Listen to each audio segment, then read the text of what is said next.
Hello and welcome to the latest and greatest episode of Muscle for Life. I'm Mike Matthews and thank you for joining me today. Now, I have recorded hundreds of episodes of Muscle for Life and I've talked about a huge variety of things related to health, fitness, lifestyle, mindset, ranging from the basics of diet and exercise like energy and macronutrient balance and progressive overload and training frequency and volume to fads like the ketogenic and carnivore diet and collagen protein to more unfamiliar territories like body weight set point and fasted cardio. And some episodes resonate with my crowd more than others, but all of them contain at least a few key takeaways that just about anyone can benefit from. At least that's what I tell myself. That's what helps me sit down in the chair every day and do this. And as cool as that is, it poses a problem for you, my dear listener, especially if you are new here. And that is, ain't nobody got time for that. We're talking about probably 1,000+ hours of content at this point. And while some people actually do make the time to listen to most or even all of my podcasts, my wizbang analytics tell me that while many listeners tune in on a regular basis, they don't catch every installment of Muscle for Life, and thus they miss out on insights that could help them get even just a little bit better inside and outside the gym. Because if you just get a little bit better consistently enough, that can add up to big results in the long run. And people have also been telling me that they would like me to do more shorter multi-topic episodes like my Q&As and Says You episodes. And so I got an idea. How about a best of series of podcasts that contains a few of the most practical and compelling ideas, tips, and moments from my most popular episodes, going all the way back to the beginning. This way, people who are new in particular can quickly determine if this is the droid they're looking for, if this podcast is for them or not. And then those who are regulars and enjoy what I'm doing, but just don't have the time or inclination to listen to all of my stuff, and I do understand that, I don't take it personally, you can also then benefit from the discussions and the episodes that you are not listening to in full. And you can also find new episodes to listen to without having to give an hour of your time to determine whether it was worth it or not. So here we are with the best of Muscle for Life. And in this episode, you will be hearing hand-picked morsels from 3 episodes. The first is an interview I did with the one and only, my favorite prickly Texan, Mark Rippetoe, on the right and wrong ways to deadlift. Then we're going to move on to a few key takeaways from a monologue I recorded called How Long Does It Take to Get Six-Pack Abs? And last, it'll be another monologue, a motivational monologue called The Number One Unspoken Rule of Success. Also, if you like what I am doing here on the podcast and elsewhere, definitely check out my sports nutrition company, Legion, which, thanks to the support of many people like you, is the leading brand of all natural sports supplements in the world. And we're on top because every ingredient and dose in every product is backed by peer-reviewed scientific research. Every formulation is 100% transparent. There are no proprietary blends, for example. And everything is naturally sweetened and flavored. So that means no artificial sweeteners, no artificial food dyes, which may not be as dangerous as some people would have you believe, but there is good evidence to suggest that having many servings of artificial sweeteners in particular every day for long periods of time may not be the best for your health.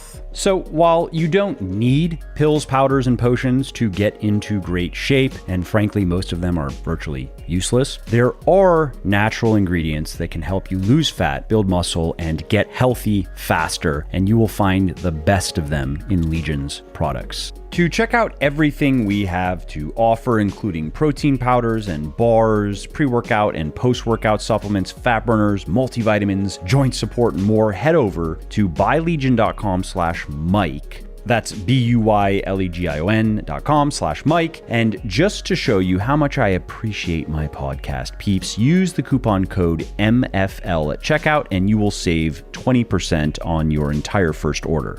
All right, let's start with the featured highlights from Mark Rippetoe on the right and wrong ways to deadlift. What do you think about, I think of Martin Burkhan as an example of this, but there are other people that have a lot of rounding in their upper back when they pull. Have you seen Burkhan's pull? No, but I've seen Konstantinov's pull, and he does the same thing. A lot of very good lifters have learned how to pull with that, with a certain degree, or at least tolerate a certain degree of thoracic flexion. And the reason for this is because it improves pulling mechanics quite substantially. It makes the pull easier.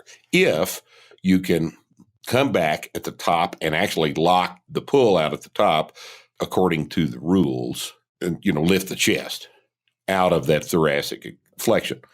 But doing it that way is, there's a very good reason for doing it that way. If you shorten the spinal segment by putting a curve in it, shortening the effective length of the moment arm between the hip and the gravity vector, the barbell, the lever you have to operate to pull the bar is shorter. It does several other things. It extends the knees. Your knees are in a more open angle. Your hips are in a more open angle. While the range of motion of the barbell remains the same, the pull off the floor starts in a much more mechanically advantageous position if you can do that. Now, we don't teach it that way because I'm not going to ever tell a novice to pull with any position other than absolute spinal extension. Normal anatomical position is the safest way to load the spine. But if you're an 800-pound deadlifter, you've already made up your mind about that. It's our observation that a lot of people are naturally rather kyphotic and pull that way just as a matter of their default anatomical position. But if you can learn to not hurt yourself and pull with an upper back inflection, certainly not the lumbar, but the upper back inflection, it's to your mechanical advantage to do so. If you have got a double overhand hook grip, you're probably at least as secure as you are with especially with practice, with an alternate grip. The problem with the alternate grip is that it produces, since it is two different positions of humeral rotation, it produces different amounts of tension in the lat, all right? Because the lat insertion is medial, anterior, and proximal. If you rotate one forearm and humerus out and you rotate the other one in, your lat is in a different position of stretch. And this may have something to do with the observed phenomenon of the bar drifting forward away from the supine side. It could have something to do with bicep tension on that side. What we do see is that almost every time, and without any exceptions that I'm familiar with, all bicep tendon injuries occur on the supine side of an alternate gripped deadlift. So if you're, in fact, a buddy of mine, Andy Baker, my co-author with in Practical Programming for Strength Training, 3rd edition, and the co-author of the Barbell Prescription, just ruptured his distal bicep tendon a couple of weeks ago doing speed deadlifts, ruptured his supine side distally. It's hard to think of everything you need to think about when you're trying to do fast deadlifts off the floor. What about belts? What about a belt? Well, I've got a big, long article on belt mechanics that explains hoop tension and the primary function of the belt, which is to increase the function of the Valsalva maneuver, your big held breath, to increase spinal stability. The increase in spinal stability enables you to lift more weight.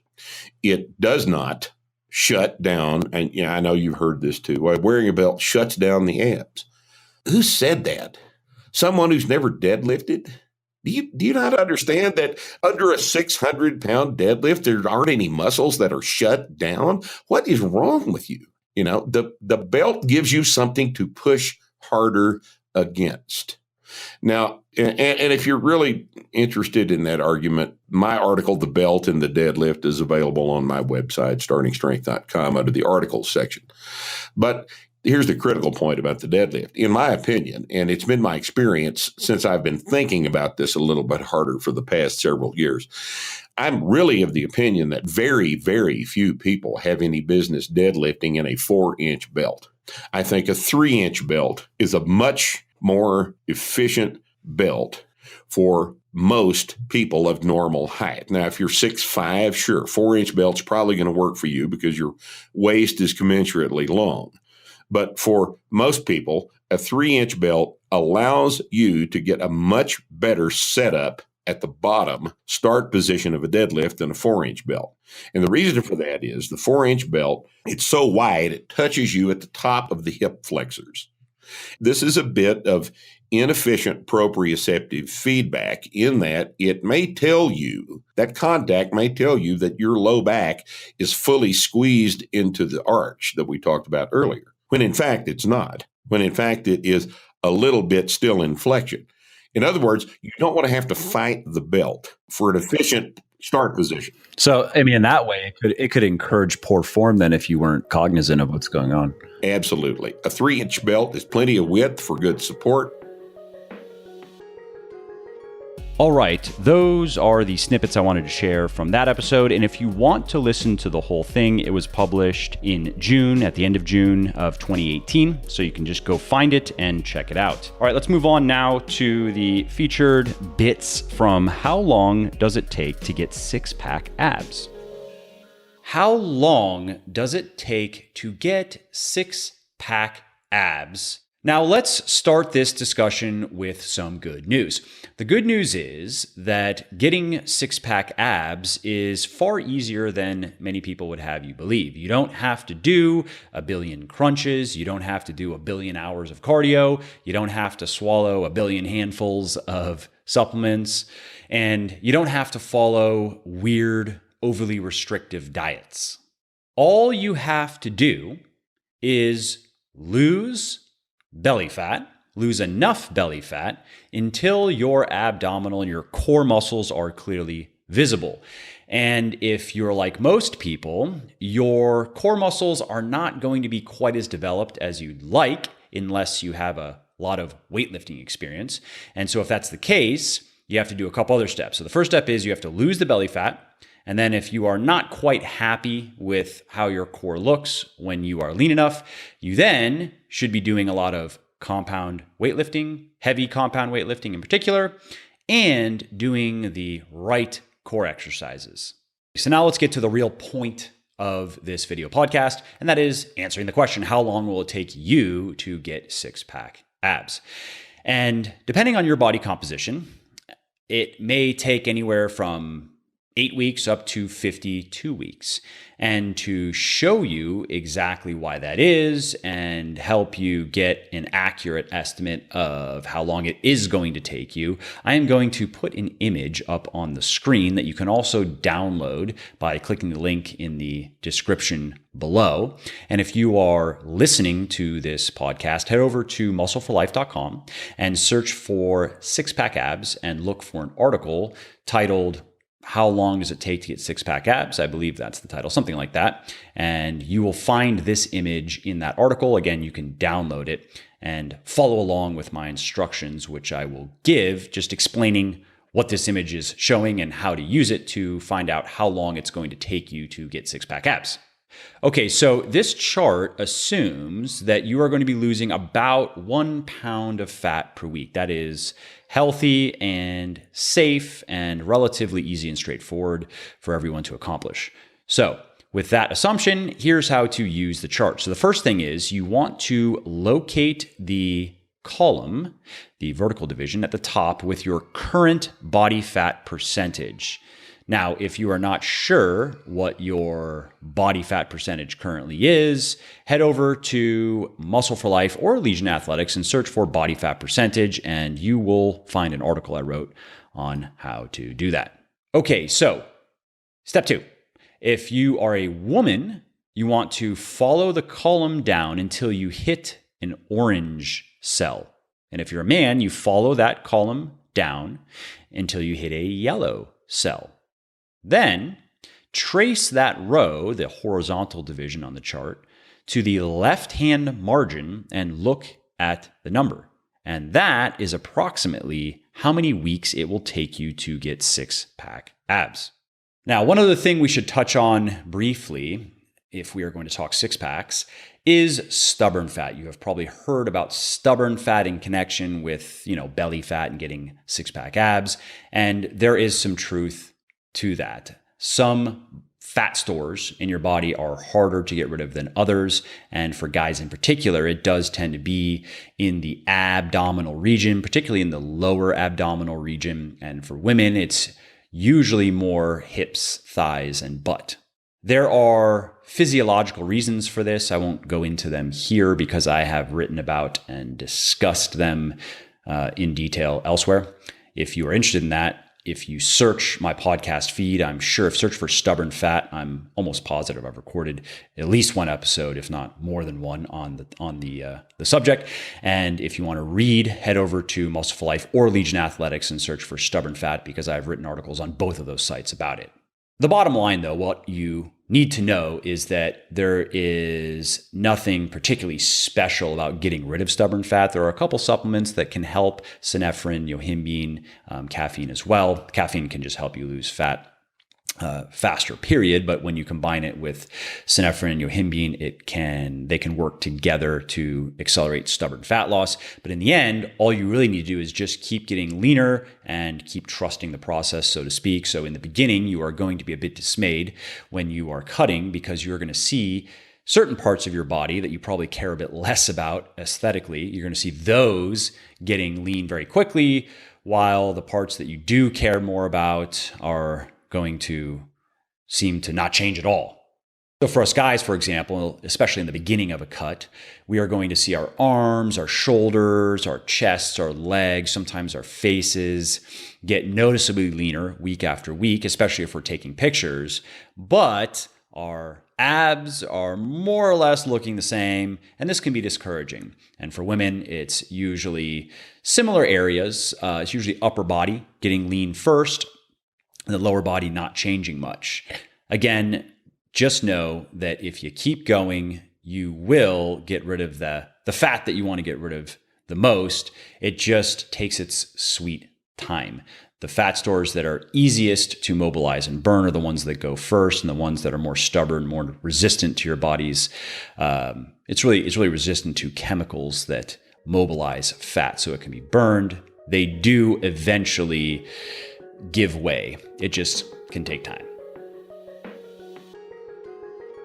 And that's it for the highlight reel from how long does it take to get six-pack abs. And if your interest has been piqued and you want to learn more about it and hear the whole episode, it was published in January of 2019, so you can go find it and listen to it. If you like what I'm doing here on the podcast and elsewhere, definitely check out my sports nutrition company, Legion, which, thanks to the support of many people like you, is the leading brand of all natural sports supplements in the world. Let's move on to the third episode featured in this episode, and that is a motivational monologue called The Number One Unspoken Rule of Success.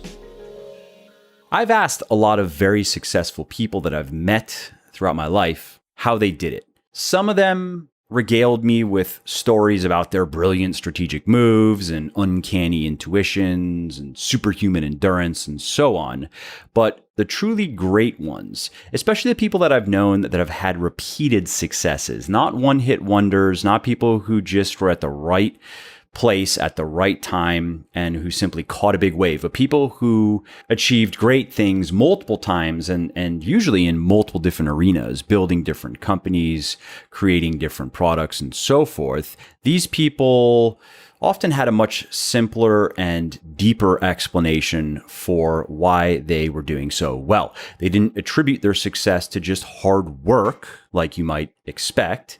Yes, of course, it takes hard work, but I think we know that hard work alone doesn't guarantee anything. We can look around us in every direction and find people that work plenty hard, but don't have that much to show for it. These people didn't chalk their success up to extraordinary luck either. Sure, there often was serendipity, but there were also plenty of difficulties and misfortunes and often great misfortunes that almost took them down. So if it's not hard work or luck, what is it? Well, these people said that there was one primary factor that made all the difference in their journeys. And it's something that a guy named Albert E.N. Gray actually wrote about decades ago in an essay called The Common Denominator of Success. I believe that's the name of it. You can Google it to check it out.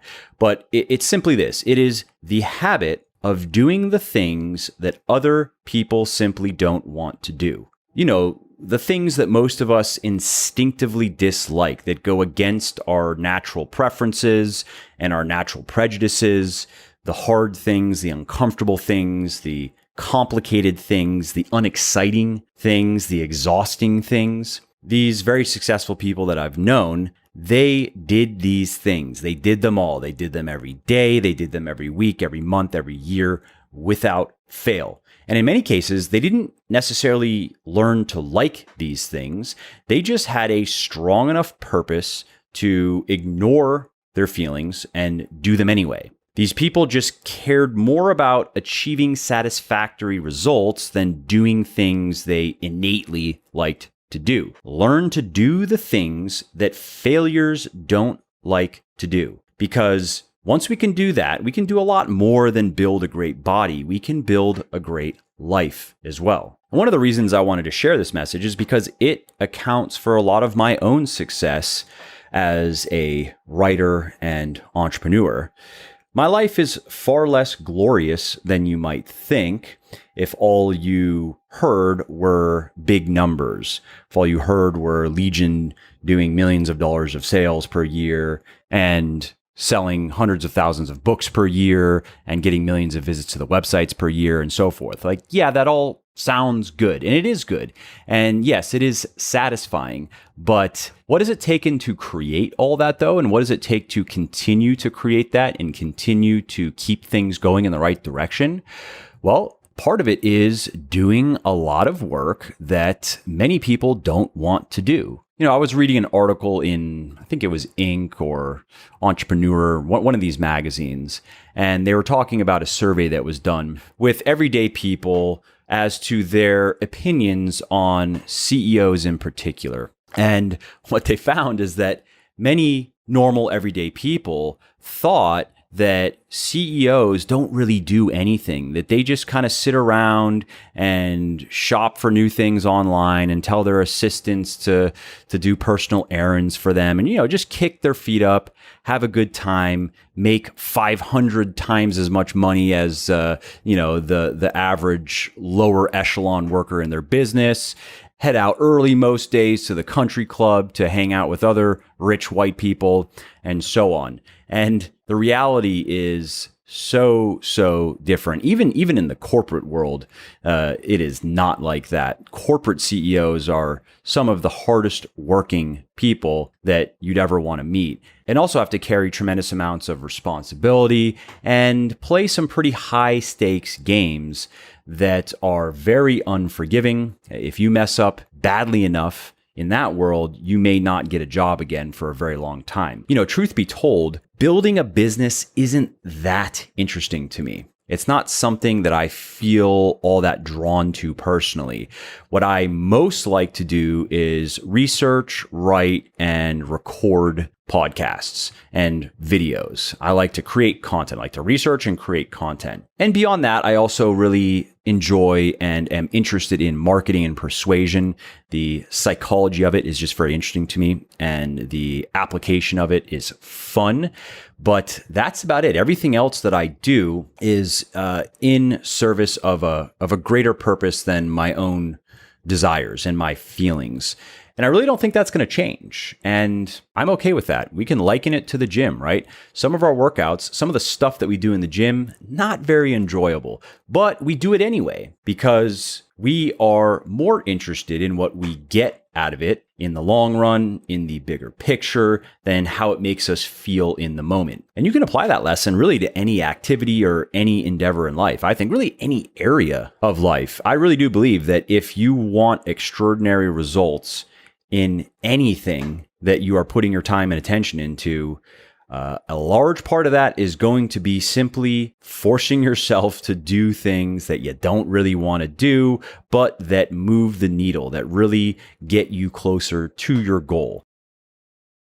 All right, that's it for the preview of the number one unspoken rule of success. And if you want to listen to the whole episode, it was published in July of 2018. And that's it for this episode. That's it for this installment of the Best of Muscle for Life. Thanks again for joining me today. And make sure to tune in tomorrow for another Q&A where I'm going to be talking about neck training, trainer certifications. Are they worth getting? Which ones are better than others? And unilateral versus bilateral exercises. Please leave a quick review for the podcast on iTunes or wherever you are listening from, because those reviews not only convince people that they should check out the show, they also increase the search visibility and help more people find their way to me and to the podcast and learn how to build their best body ever as well.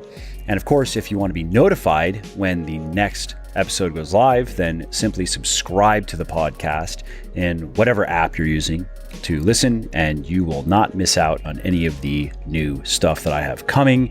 And last, if you didn't like something about the show, then definitely shoot me an email at mike@muscleforlife.com and share your thoughts. Let me know how you think I could do this better. I read every email myself, and I'm always looking for constructive feedback. All right, thanks again for listening to this episode, and I hope to hear from you soon.